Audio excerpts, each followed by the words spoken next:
Welcome, folks.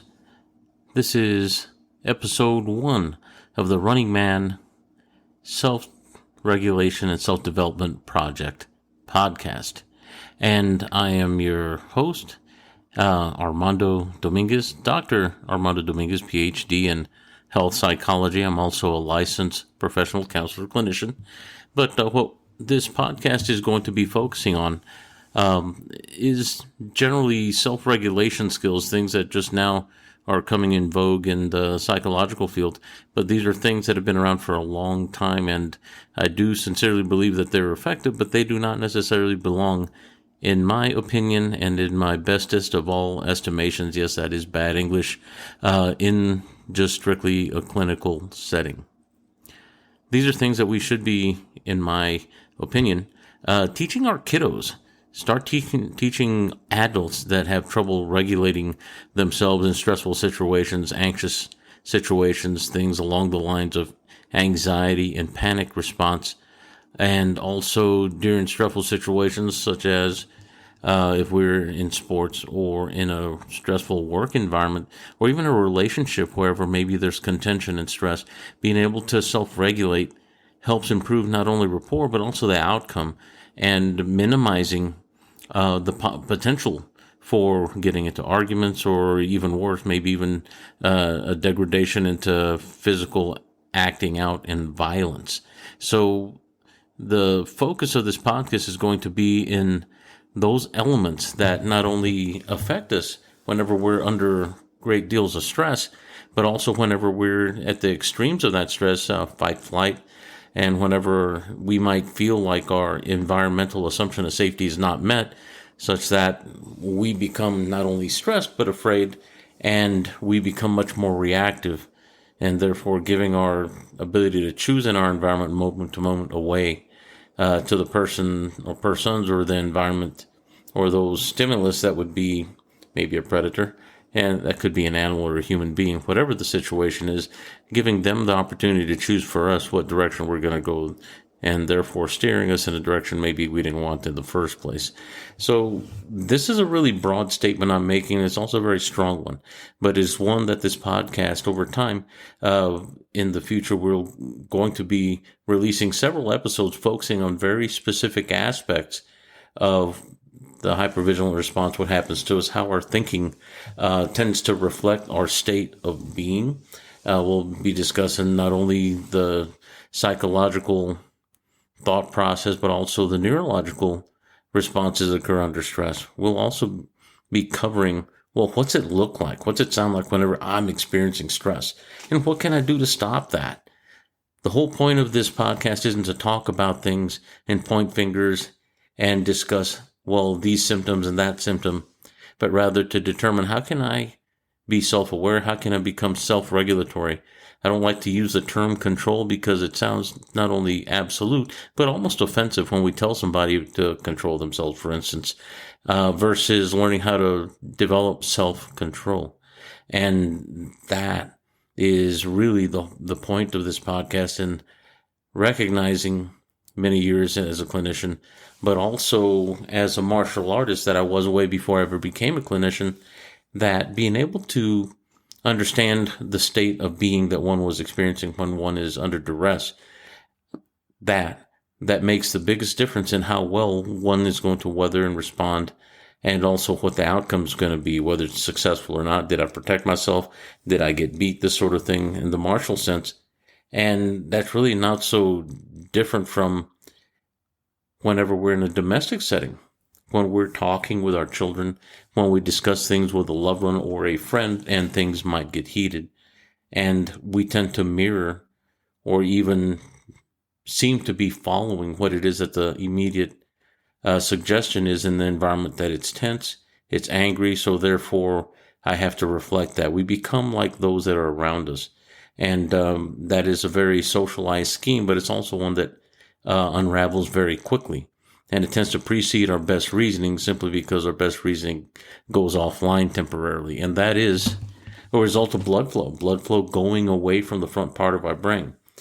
If you look into a lot of the popular literature right now, a lot of the pop psychology books, have a lot with the PFC, the prefrontal cortex, and how that has to do with our best reasoning and rationale, and how our intellect that is resident there makes the decisions for us.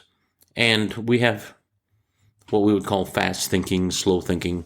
There's been a book written about that in particular, which wasn't profound in the sense that it was divided that way, but the fact is there is a profundity within that, because there is a relative consciousness, depending on how stressed you are, that tends to reflect what it is that our physiological state is. It's not just merely the thoughts, which are the outcomes of our thinking, or what we would call mind. It's probably more accurate to say, I'm mind because I have brain. So therefore, my thoughts are a result of brain. Without brain, you have no thought, so to speak. And whenever we're in a stressful state, whenever our thought is marginalized because of a lack of blood flow, and I did say lack, it doesn't mean it's not there. It just means it gets shunted or directed away from the prefrontal cortex, because higher reasoning is not a priority survival tool. It is secondary, if anything. Now, it does stay in our lower brain, and that has to do more with our subconscious thoughts and reactions that are along the lines of reflex in our cerebellum or basal brain. But these are things that we're going to have to discuss, because blood flow goes to the default areas, the things that will encourage our organismic survival.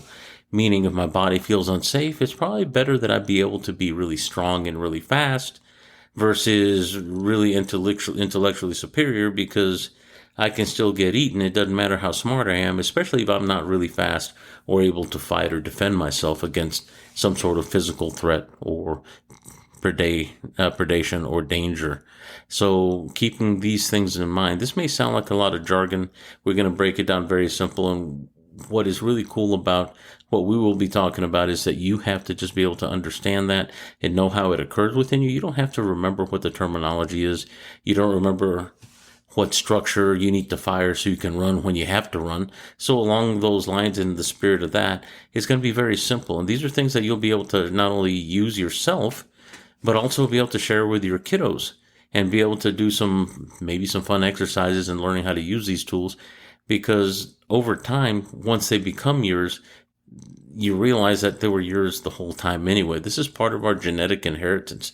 This is what we received as being human, but no one really showed us how to use it.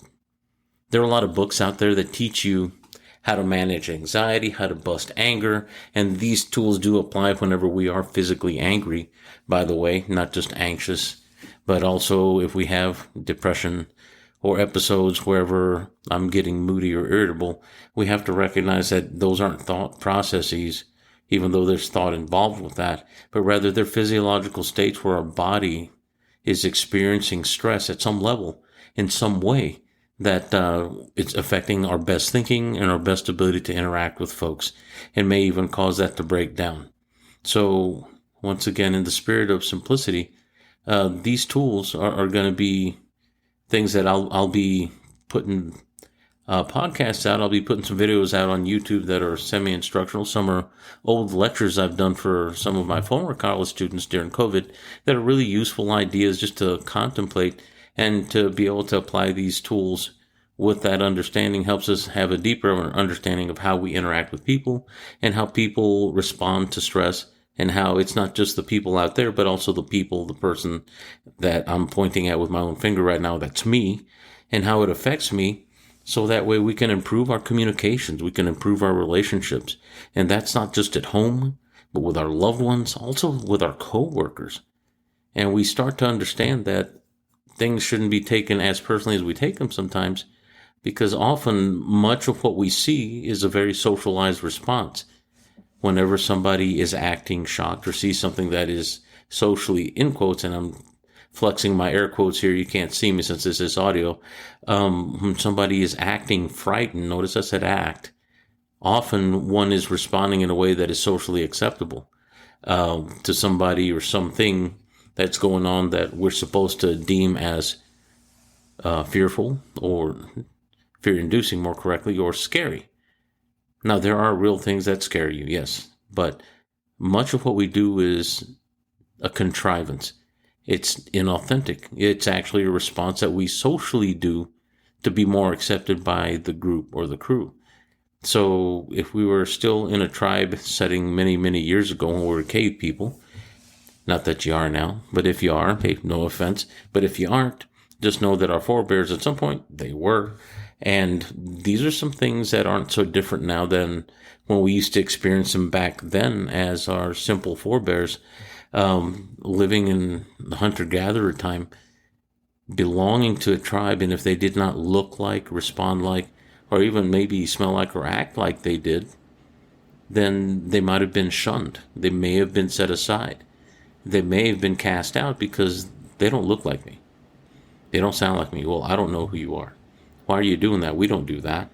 And that inclusive thing is a very clannish tribal behavior that we see with very tight-knit families. That not that that's a bad thing, but just as an example here in modern times. And even football teams, what do they wear? Baseball teams, sports teams, they wear the same jerseys. Why? They identify with each other and recognize each other on the field so they don't go around smacking the wrong player. They don't need to be tackling their own player if they're playing football. They need to tackle the ones that are of a different color, for instance. And that is an extension, a socialized extension in sport that is not so different from what we used to experience a long time ago as a survival need to be accepted and included in tribe. And therefore, much of what we do within it, we might see things that are contrivances, that are inauthentic things. It is not, some people may act scared, and those that don't are often shunned because, well, they have no feelings. They're insensitive, or some of the judgments that we may hear. And those are socialized adjudications. Those are judgments based on what things look like. And things aren't always as they seem. So we're going to get into some of the deeper skills that have to do with cutting through the crap, so to speak, and getting to the heart and the most authentic heart of the matter of how we interact with each other, so we can encourage not only good communication, but also compassion for other people. And that also turned towards ourselves, compassion and understanding towards ourselves. Because often if we judge someone as different, other than, or set aside, set apart, or not from here, or not local, we have put them in a box, a category, such that they're not part of us, they don't belong to us, and they're somehow different. And that's the beginning of dehumanizing someone, if this is a person, or people, or person, people, group, or persons. And this is what we start noting differences and noting how prejudices have to do with how things look versus how they actually are. And we start developing beliefs and thoughts about such things. We start making a narrative. And that is an extension of what our natural neurology does. Whenever we perceive things, that's information coming into our sight, smell, sound, touch, hearing, taste, all of those things. At that level, when the signal comes in, if we take that and it doesn't make sense, we make sense of it by making a story, connecting it somehow, trying to make sense of it, and we assume things to be. We tend to make thoughts and stories narrative, once again, that make sense to us so we can categorize it versus it just running willy-nilly through our mind. It has to have a space, has to have a similarity or some sort of category that makes sense to us so we can use it in the future. So we can pull it up when we need to. Whether it's true or not doesn't matter. It's just a matter of how can I make it make sense to me so it can be useful to me later as information. Now, this perfect example is whenever we have prejudices against things, against people, beliefs based on how we feel. And feelings change. Feelings do not make things true, nor does it make it factual. Now, the fact of the matter is you may be experiencing feelings, but it has nothing to do with good reasoning. But often if they're really particularly intense in a very fast-moving, acute situation, one that's painful, that one that's scary, we will have feelings very quickly that are so intense that often they will drive and motivate us to move or act in a certain way. That being the case, often we will see people acting out on what they believe to be, and often I have heard many folks talk to me and tell me it seemed so real, it felt so real, not that it was. Then they look back and realize they were a mistake, in the fact that they acted on something that wasn't true. It wasn't factual, but rather the feelings were so intense that it was compelling. Not only compelling, they developed a belief that it was somehow real at some level because it had to be, because it was so intense. And even though that's not necessarily true, that was how they responded. And if it's intense enough and compelling enough, it will motivate our fight-flight response. And that is reactivity. It's not response. If we respond mindfully, that means we're thinking and then choosing to act. When we're reacting, we're taking a signal in and we're allowing our lower brain to decipher that signal as a very hedonic signal. It's either going to be approach or avoid. Hedonic in the sense that it has to do with our avoiding pain and approaching pleasure, or at least at the very least stopping those things that are painful, even though not reaching toward pleasure, but at least neutralizing where things don't hurt. And those things become attractive. Not in the pretty sense, but rather attractive in the sense that we're more apt to choose or move in that direction. So there are some very complicated things that I've just mentioned today. And even though there's a complex interplay of all these things, these are very fascinating things when we start getting more deeply into them, because some of these things can be changed. Some of these aspects of our reactivity, if we're aware of them, we can use them to prevent a digression of a communication that turns into an argument or into a fight or to violence. We can start seeing preemptively, early, what look like the seed signals that tell us that something is going awry. Something's going to go bad. Someone's going to act out, or something dangerous could possibly happen. So that'll give us not only time, but also by default, distance. An ability to remove ourselves from wherever that activity is and put ourselves in a situation that's much more amenable to our safety, and therefore our organismic survival goes up. So, in this vein, the Running Man podcast self-regulatory skill project. It's a project because it's going to develop, and we're going to be teaching. And there'll be some audio and video recordings that'll be there, not only to teach, but also to give someone reference, so that way if they want to share that with their loved ones, their kiddos, they can. And the project goal is to help people improve how they regulate themselves, to lessen stress in their lives, improve quality of life, and increase the quantity of quality things in their lives by virtue of having better outcomes, because we learn how to self-regulate, also how to interpret the signals in someone else early enough that we can prevent things from falling apart and becoming negative or destructive, or even violent for that matter. These are survival skills that I have used that have kept me alive, and I've taught them to students of mine in the martial arts, and a few of them have had to defend the lives of loved ones.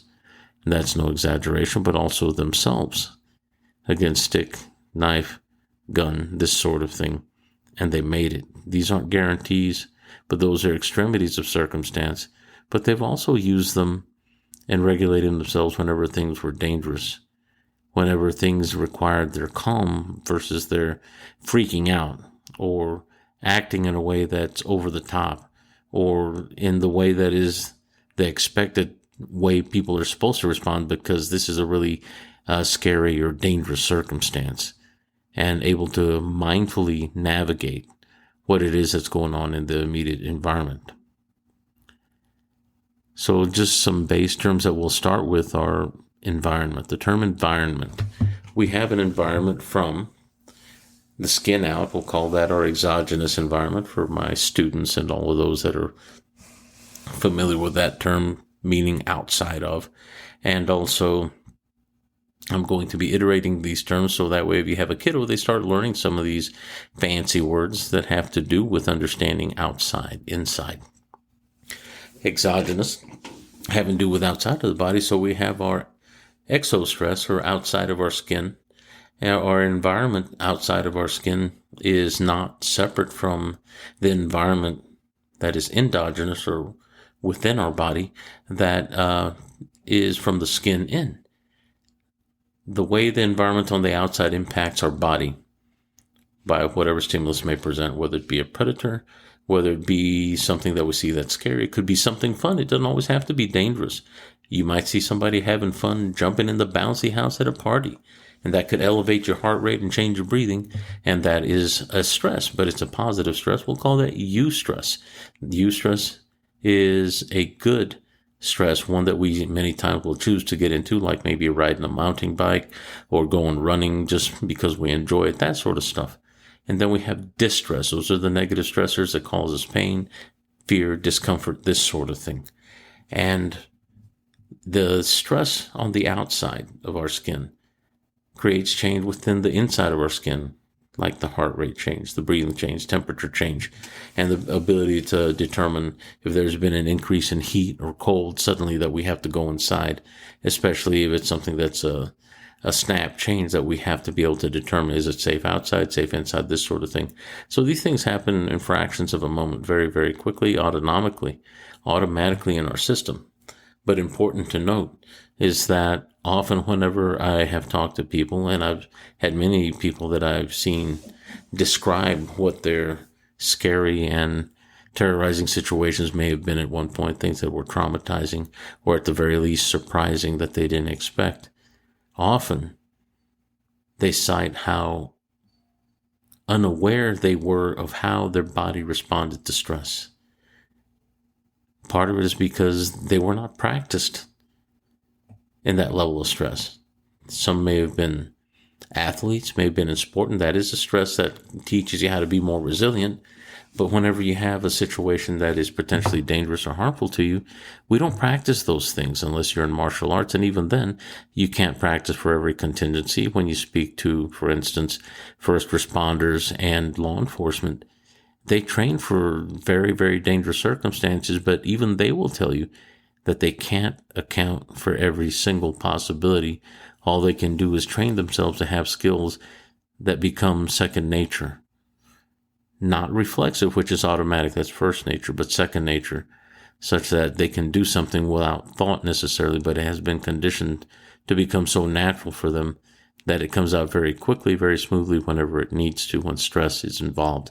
That's also called stress inoculation.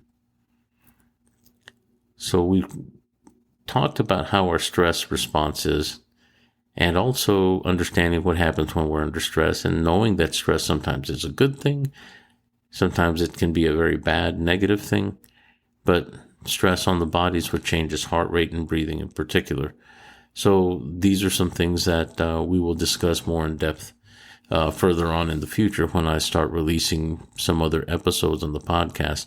We will be having some interviews in the future already. I have some folks lined up that we're going to be visiting with relative to their experiences versus just hearing me and my experience, but also knowing that there are people out there trying to help others along the lines of developing skills and the kind of research and self-experimentation that they do, not with drugs, mind you, but rather with skills such as breathing, yoga, meditation, martial art, things along the lines of body work, of which I have done. I've gone through the full 10-segment series of Rolfing, and the lady that worked on me, she is out of Bernie. Her name is Miss Rita Michael, and she's a master practitioner of, well, back then was over 30 years, so she probably has close to about 40 years of practice, and very little pressure, but the structure of my body changed and looked different after she'd worked on me, but also helped me manage stress at a level that your best thinking can't make the stress, and the response to stress, tense muscles in this case, that can misalign the bone structure. The stress occurs at a level that is not verbal. It is the wordless level of mind. It is the subconscious mind. It is the part that we're not aware of, and it is resident in our body as far as the stress and the knots that many people can relate to, that people have, that often people say, oh, I have tension there. But why can't it just go away if you're aware of it? Why is it that you can't just think something positive and then it just go away? Well, fact of the matter is the unicorns crapping rainbows, unfortunately, don't fix everything. This doesn't mean that positive thinking doesn't play its role. It actually does. Within the right paradigm, if you're into sports, visualization and seeing yourself doing things has been studied rather extensively, and it is a very powerful tool. But why doesn't it work, one would ask, whenever one's under stress, one is experiencing anxiety, when one has PTSD, when one is depressed or angry? Why doesn't it work then, people tell me? It's a really good question. But the positive thinking does have a good role to play. And we will start with the first visual exercise. And it's fun. I've done it for so many years, I have to be careful because I get rather slobbery whenever I do this, because I have conditioned myself to respond to this. But what I'd like you to do, and just play along with me, is I want you to just imagine a lemon. There's nothing original about this. Many people have used it. I've used this example for many, many years just to teach my students how to respond and how to create change in the body with just a visual image. But once you pull up the lemon, it can be any lemon, doesn't matter. It can also, it's not necessarily the lemons that I've seen, but somewhere in your life you may have seen one of umpteen thousand lemons, but it may not even be a specific one, or even seeing somebody biting a lemon out in your physical environment in the immediate now, and also a recall, a remembrance of whenever I saw this person or a person biting a lemon, or maybe I even tasted something sour or something salty like a lemon, and yet we still salivate without necessarily having to have a lemon there present in front of us.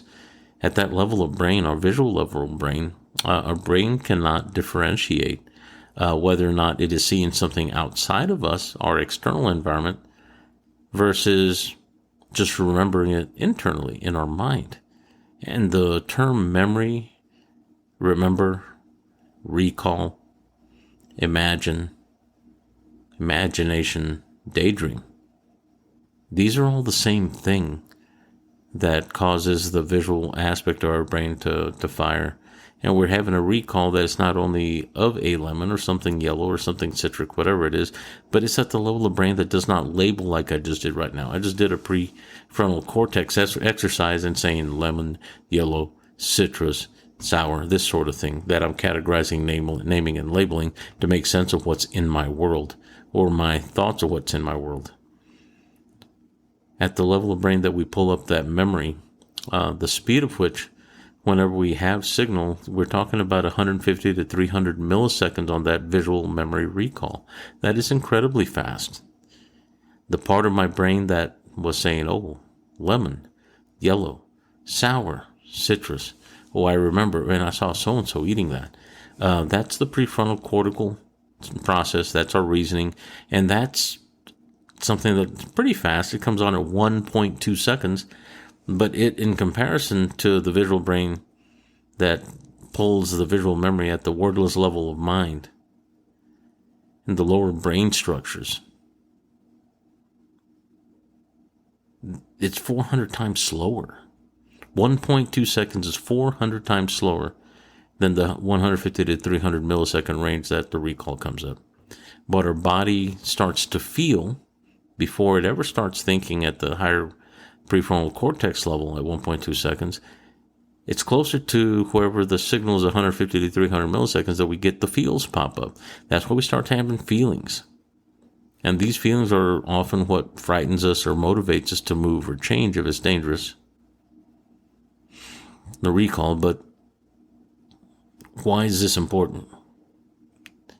That lemon could have been 10 years ago, it could have been 10 minutes ago. And we're still responding with salivation, which means our body throws a signal out. Therefore, the pituitary hormone is dropped and we salivate. We physically changed our body with a visual recall, an imagination action. We remembered. But it was a flash of memory so fast that maybe we weren't even consciously aware, other than we were encouraged to think lemon. It happened so fast, and yet our body responded with salivation. That means our body fundamentally changed from one state to the next based on something that wasn't real. In the sense that at some point it had been, because you've seen the lemon, way back when, if it was a lemon from 10 years ago, you experienced it as a real lemon, but now you experience it as a recall of having seen a real lemon, but yet our brain can't tell the difference and it still salivates in expectation of food. This is also called the cephalic phase of eating. But this cephalic phase of eating isn't always just a visualization about food. Whenever we have, and this is where our lemon becomes a bad lemon, it's no longer good food, along the lines of post-traumatic stress recall, when we have PTSD, when we have nightmares, whenever we have daydreams, whenever we've been traumatized, and we can't close our eyes for long because flashes of memory come up, this is compelling. And those recalls are causing our body to respond versus salivating. It's kicking our other hormones into the body, and that's going to be the adrenal response. Often people that have anxiety and panic whenever they're sleeping will have a release of adrenaline and often are very irritable and angry and very strong, and they're in the sense of I'm very, very vulnerable, so therefore I've got to get away or fight or protect myself. And often it can get rather ugly and violent rather quickly if it's something that may startle someone out of sleep. But yet a hormone in the body, as a result of an imagination or an imaginal recall, or just bringing something up that was unpleasant, it's not real, it's not happening right now, but why do we respond as if it's real? Now, I do take issue with people that say that whenever they have a recall, they're reliving it. They're not in an immersive situation, because no memory, whenever we recall it, is ever experienced the exact same way it was whenever we remembered it the first time. We tend to hyper-focus on the areas that tend to be more pertinent to us, or those are the things that we may have focused on that had to do with our immediate sense of survival. That may have given us a point of perspective that made us think that by doing this, I might increase my survivability. We try to control those things in a stressful environment sometimes, and we tend to hyper-focus on that. Often during stressors, one will see very, very clearly up close in a tunnel vision, almost like the end of a coffee can, about 6 to 8 inches wide, and our peripheral vision starts to narrow. And these are things that we have to pay attention to, because whenever we're under that level of stress, we tend to respond as if it is right now, and it's really just our body trying to protect us. And it's very associative in that if I'm somewhere and let's say I've had a trauma and there was a black pen or a blue pen around, and I may see somebody walking around and they might have, let's say, a blue pen sticking out of their pocket, and I start having anxiety, but I'm not keying on the picture, but yet our vision starts picking up a similar color. Our body is always looking for patterns. It's always remembering, recognizing, and trying to predict. As a result of whatever pain or trauma we may have experienced, we try to prevent that from happening. So it only makes sense that our body would go into fight-flight mode, into anxiety mode, into panic mode, into fight-flight once again, in the sense that we're trying to run, or fight in the sense that we're trying to fight, or maybe even freeze for that matter, because that is a viable response. That if we sit still for too long, not too long, but for a short period of time during stress, often if we are truly being preyed upon, stillness may actually cause us to have a default camouflage that we can't be seen. So we have those programs within us as well to try to hide in immediate sight. Often people describe it as being invisible or trying to become invisible by being still and inert and looking like the rest of the environment, or at least hoping that they look that way.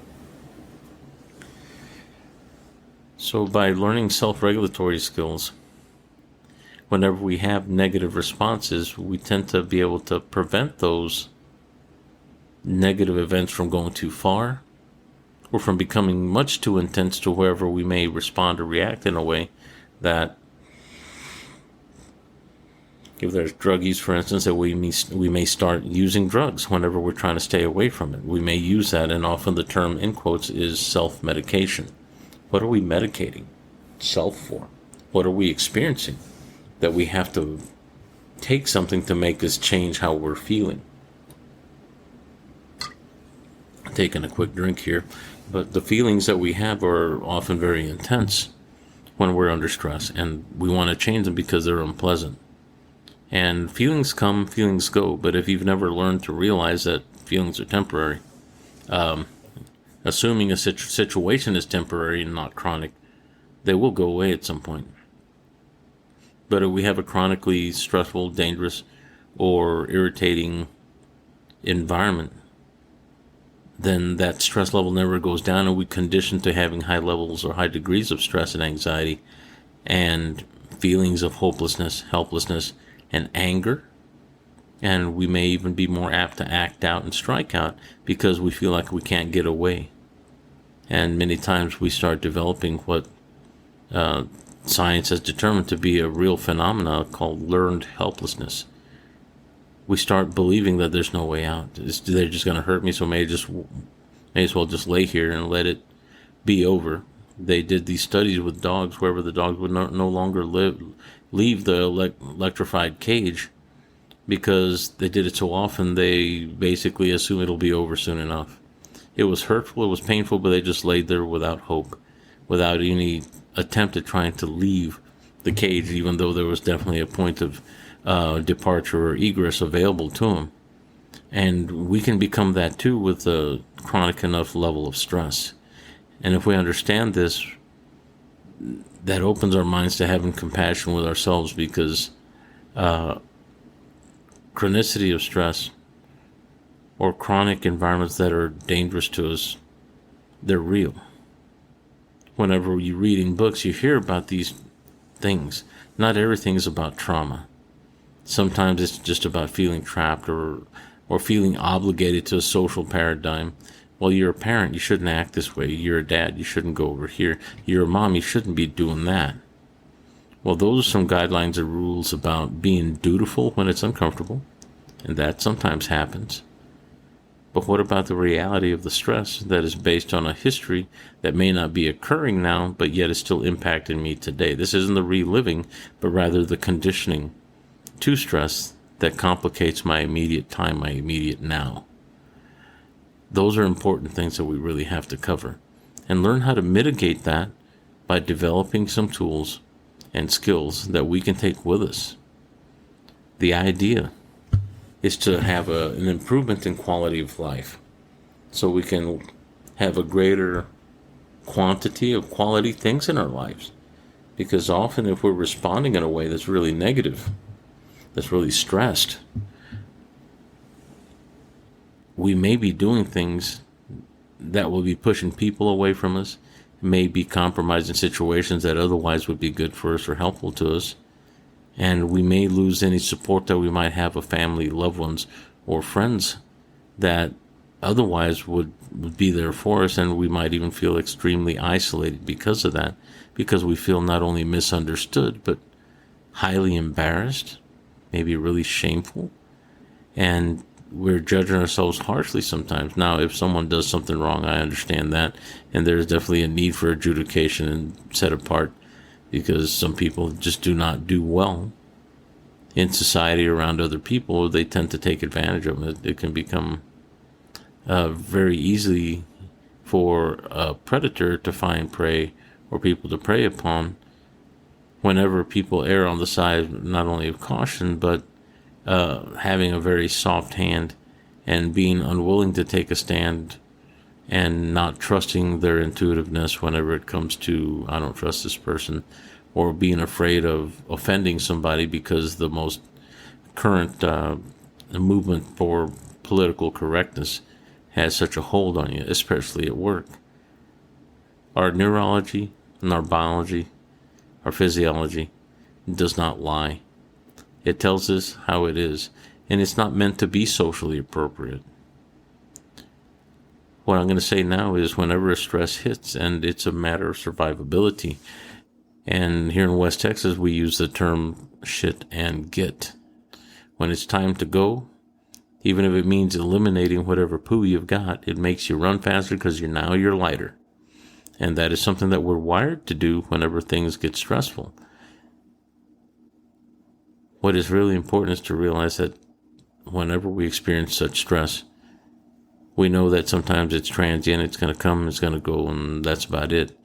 But the big difference is that we experience similar levels of stress and stress response in domestic situations. Domestic does not necessarily mean violent by default, but often in domestic situations where we have these social contracts, these social understandings that, oh, you're not supposed to leave, you're supposed to stay here. That would be embarrassing.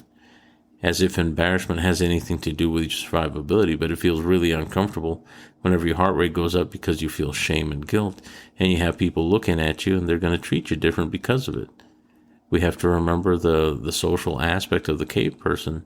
If you're not accepted in the tribe, then your bologna sandwich meter is like going off the scale in the sense that you are now edible and you have less defense, and someone's going to come around that's hungry and they're just going to take a bite out of you. So that's just the facts. Those are the realities within what it is that drives us to be sociable and accepted. It's not about how pretty I am, how handsome I am, and that I have the most voters and support in that sense. Or that, when we're at homecoming, that I have the most votes and therefore I'm the winner of the homecoming king and queen contest or whatever. This is about winning the contest of survivability. Am I above ground sucking wind? Am I alive on top of the ground walking and breathing? That is the penultimate of all things affirming of life, in the sense that if I'm above ground sucking wind, I've won something. I am here. It's not points on the board or the scoreboard, but rather surviving and living, and therefore thriving and winning if we do it well. And there are some times that we don't feel like we thrive and live and win very well when we have anxiety, when we have depression, when we have anger outbursts because we feel like we can't control anything. And sometimes we start making the most marginalized of decisions because blood flow has shifted away from the top part of our brain that gives us reasoning, that helps us determine what's healthy, what's not, versus responding to things based on what they look like. There's a lot to be considered, and there are going to be quite a few topics that we'll cover regarding not only vigilance and hypervigilance, but also the panic and anxiety response. What happens whenever I am confronted? What happens when I'm under stress? What happens when I'm experiencing good stress, for that matter? And how are my beliefs and my behaviors impacted? And what can I do if my behaviors have become negative, or my reactions have become negative, that they're impacting my life in a bad way? What can I do to change that? How can I change that? We're not going to discuss the why. The why is your business. What we will be discussing is the how do you do this? What do you do? Where do you do it? When do you do it? How often? Timing is everything in many cases, so the earlier the better. But the what of it, those are the tools and skills. The when of it, when they're most effective, and also in that when part is determining, well, when doesn't it work as well, or when doesn't it work at all? Those are good questions to ask that we will be discussing with each skill that we'll be discussing moving forward with the Running Man Self-Regulation Skill Self-Improvement Podcast. And that's going to be it for today, and I certainly appreciate any commentary, and I welcome you to come back and visit and share this podcast when we start pushing out more of the skills. And I sincerely hope that we have another opportunity to visit, and that I have some feedback from you folks, and that we start sharing this information so we can improve our kiddos moving forward, but also so we can improve ourselves now. These tools work in work settings, they work in domestic settings, they work in individual settings with kiddos.